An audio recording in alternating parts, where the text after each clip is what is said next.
അപ്പോൾ second day in Darjeeling ആണ് കേട്ടോ. നമുക്ക് സെക്കൻഡ് ഡേ കുറച്ചൊരു പ്ലാൻസ് എല്ലാം ഉണ്ടായി, ലൈക്ക് സൂ കാണണം, അങ്ങനെ 1-2 സ്പോട്ട് മനസ്സിലുണ്ടായി. പക്ഷേ എങ്ങനെ പോകുന്നു ഒരു ഐഡിയ ഇല്ല കേട്ടോ. അങ്ങനെ നിൽക്കുന്ന സമയത്താണ് ഒരു ടാക്സി ഡ്രൈവർ ദേവദൂതിനെ പോലെ നമ്മളെ അടുത്തേക്ക് വന്നിട്ട് പറഞ്ഞ് 2500 രൂപയ്ക്ക് 10 സ്പോട്ട് കവർ ചെയ്യുന്നുണ്ട്, താല്പര്യമുണ്ടോ എന്ന്. അപ്പോൾ ഞങ്ങൾ പറഞ്ഞ് പറ്റില്ല, 2000-നാണെങ്കിൽ നമുക്ക് താല്പര്യമുണ്ടെന്ന് പറഞ്ഞപ്പം അയാൾ പിന്നെ ഒന്നും പറഞ്ഞില്ല. അയാൾ പറഞ്ഞു ഓക്കെ ഡൺ ഡീൽ. അങ്ങനെ നമ്മൾ ഡീൽ ഫിക്സ് ചെയ്തിട്ട് നെക്സ്റ്റ് ഡേ മോർണിംഗ് ഒരു 9:30 മണിയാകുമ്പം നമ്മൾ ഫസ്റ്റ് പോയതാണ് സൂലേക്ക്. ഇവിടുത്തെ സൂ അടിപൊളിയാണ് കേട്ടോ. കുറേ വലിയ സൂ ആണ്, നമ്മൾ നടന്നിട്ട് കാല് പൊളിയും അങ്ങനത്തെ സൂ ആണ് കേട്ടോ. ആനിമൽസും ഇഷ്ടം പോലെ ഉണ്ട്. അവിടെ ബംഗാൾ ടൈഗർ ഉണ്ടായി, പിന്നെ ബിയർ ഉണ്ട് എന്നെല്ലാം പറഞ്ഞിട്ടാണ് നമ്മൾ പോയത്. പക്ഷേ ബംഗാൾ ടൈഗറിനും ബിയറിനും എന്തോ സുഖമില്ലാത്തതുകൊണ്ട് അതിന് രണ്ടും എവിടെയോ മാറ്റിയിട്ടുണ്ട്. അതുകൊണ്ട് നമുക്ക് അത് രണ്ട് കാണാൻ പറ്റില്ല. ബാക്കി എല്ലാ ആനിമൽസും അവിടെ ഉണ്ട് കേട്ടോ. പിന്നെ ഇതുപോലത്തെ ഒരു ചെറിയ മ്യൂസിയം ഉണ്ട് അതിൻ്റെ ഉള്ളിൽ, സ്റ്റഫ്ഡ് ആനിമൽസ്, പിന്നെ ഇങ്ങനത്തെ അതിൻ്റെ കുഞ്ഞു കുഞ്ഞു ആനിമൽസിനെല്ലാം പ്രിസർവ് ചെയ്തിട്ടെല്ലാം വെച്ചിട്ടുണ്ടായി. അടിപൊളിയാണ് കേട്ടോ. അടുത്ത ക്ലൈമറ്റ് കൊണ്ടാണെന്ന് തോന്നുന്നു ആനിമൽസ് എല്ലാം ഉണ്ടായിരുന്നു, നല്ല ക്യൂട്ടായിട്ടുണ്ടായി. ഇപ്പം ലെപ്പേർഡ് എല്ലാം ഉണ്ടല്ലോ, നല്ല ആക്റ്റീവാണ്, നല്ല അടിപൊളിയാണ് കേട്ടോ. പിന്നെ അത് കഴിഞ്ഞിട്ട് നമ്മൾ ഫുഡെല്ലാം കഴിച്ചിട്ട് അവിടെ നമ്മൾ നെക്സ്റ്റ് പോയതാണ് ടീ ഗാർഡനിലേക്ക്.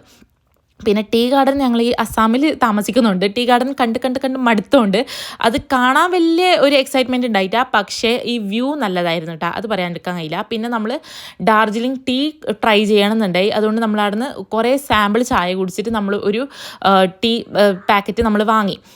150 രൂപ അങ്ങനെ പല റേഞ്ചിലുണ്ട് അവിടെ. അത് കഴിഞ്ഞിട്ട് നമ്മൾ പോയ സ്ഥലമാണ് ഇതാണ് പീസ് പഗോഡ. പീസ് പഗോഡ എന്ന് പേര് പോലെ തന്നെ ഭയങ്കര ശാന്തമായ ഒരു സ്ഥലമാണ് ഇത്. അതായത് ഒരു മൊണസ്ട്രി ആണ്, ചുറ്റും പൈൻ ഫോറസ്റ്റ് ഉള്ള ഒരു സ്ഥലമാണ് കേട്ടോ. നമുക്ക് അവിടെ ഡാർജിലിംഗിൽ ഏറ്റവും കൂടുതൽ തണുപ്പ് ഫീൽ ചെയ്ത ഒരു സ്ഥലം കൂടിയാണ് കേട്ടോ. എന്നാൽ ചുറ്റും മരം ഉണ്ടായതുകൊണ്ടായിരിക്കും ഭയങ്കര ശാന്തമായ സ്ഥലം. കുറേ സമയം അവിടെ നിന്ന് പിന്നെ നമ്മൾ പോയി ബത്താസിയ ലൂപ്പിലേക്ക്. നമ്മൾ ടോയ് ട്രെയിനിൽ പോയപ്പം ഇവിടെ കവർ ചെയ്തതാണ്, പക്ഷെ എന്നാലും നമ്മൾ അപ്പോൾ ഒരു 15 മിനിറ്റ്സ് മാത്രമല്ലേ കിട്ടിയിട്ടുള്ളൂ. ഓടിയിൽ എന്തെല്ലോ കണ്ട് എന്നല്ലാണ്ട് നമുക്ക് സമാധാനമായിട്ട് കണ്ടിട്ടില്ല. അപ്പോൾ നമ്മൾ കുറച്ച് സമയം ആടെയും കൂടെ പോയിട്ട് നെക്സ്റ്റ് പോയതാണ് ഗൂൺ മൊണസ്ട്രി. ഇവിടെ ഇഷ്ടംപോലെ മൊണസ്ട്രീസ് ഉണ്ട് കേട്ടോ, എവിടെ വേണമെങ്കിലും നമുക്ക് പോവാം.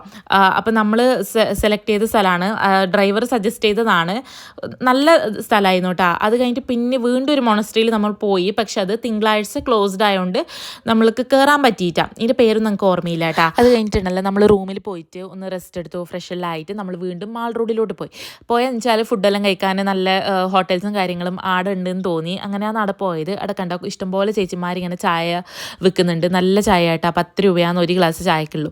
അത് കഴിഞ്ഞിട്ട് പിന്നെ ഫുൾ അവിടെ കുറേ സോവിനിയർ ഷോപ്സ് ഉണ്ട്, അങ്ങനെയെല്ലാം കണ്ട് നടന്ന് പിന്നെ അവിടുന്ന് കുറേ ഫോട്ടോസ് എടുത്ത്. അവിടെ ഒരു ക്ലോക്ക് ടവർ ഉണ്ട്, അവിടുന്ന് കുറേ ഫോട്ടോസ് എടുത്ത്. അടിപൊളിയാണ് കേട്ടോ. ഈ ഒരു സ്പോട്ട് അങ്ങ് ഭയങ്കര ഇഷ്ടപ്പെട്ട് എന്നിട്ട് റൂമിൽ പോയി.